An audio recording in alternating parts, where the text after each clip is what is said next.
আমি নিজে যেচে ফোন করলাম, আচ্ছা। এই কিরে তোর বলে কি সবাই আছে বিষয়ই তো আমাকে বললো, বলে দাদা ওখানে তুমি যাও, তোমার আমি তো ঘোরা হয়ে গেছে আমার পুরো বেল্ট ঘোরা আমার। রুয়ান্ডায় আমি অনেক দিন গেছি, এখন রুয়ান্ডার বাইরে একটু শহরটাকে দেখতে হবে, খামার পাওয়াটা। তবে কালকে আপনাকে দক্ষিণ জেলা খুব জবরদস্ত ভাবে যেতে হবে, ওই জায়গাটা খুব একটু টাফ হয়ে গেছে। কি কি ব্যবস্থা করছে আমি আসছে দেখো তো।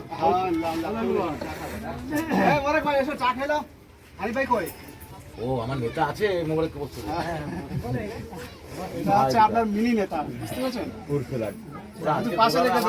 আমি জানি, পাশে রেখে দেবেন। কিন্তু আমি এই টাইমটায় আমার এখন প্রোগ্রাম কি করবো, আমি বলে গাড়ি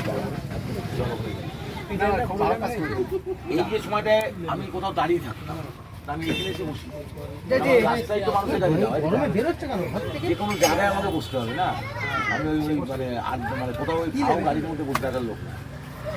আমি নিজে গেছে ফোন করলাম, পিসিটা আমার সাথে ছিল সকালে, ওই যে নারায়ণপুরের মেম্বারটা মারা গেছে তো, স্বামী মারা গেছে, ওই মেম্বার ওখানে গেছিলাম, ওই তো দেখাশোনা করে সব কিছু করে। আমি রাকেশ সব যেটা হসপিটালে ভর্তি ছিল রাস্তায় ছোট ছোট কোনো গাড়ি হসপিটালে এবার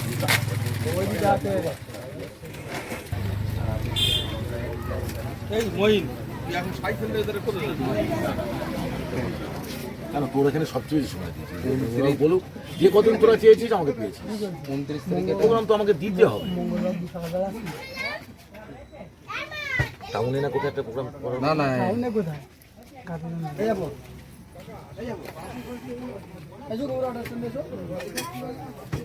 ও ওই খুব সিনিয়র মানুষ, বসো। এই চা দাও তো। সিগারেট খাচ্ছি, হ্যাঁ ঠিক আছে।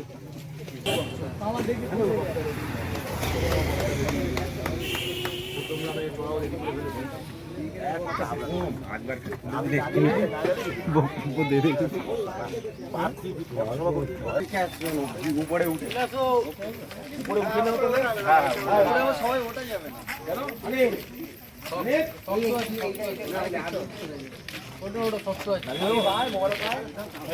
যাও একবার ভাই যাও, এখানে বসি, তোমরা পিছনে দাঁড়াও, যাও না, এই পিছনে থাকো, যাও।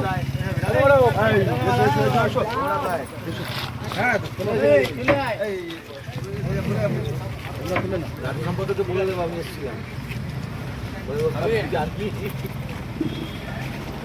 ও খাইছি সিঙ্গারা, মনে আছে আমার 11টায় সিঙ্গারা খেয়েছি, পাত্র পাড়ায় পাত্রপাড়া, ওটা কোনো সদ্দাপাড়া নাম দিচ্ছি সিঙ্গারা,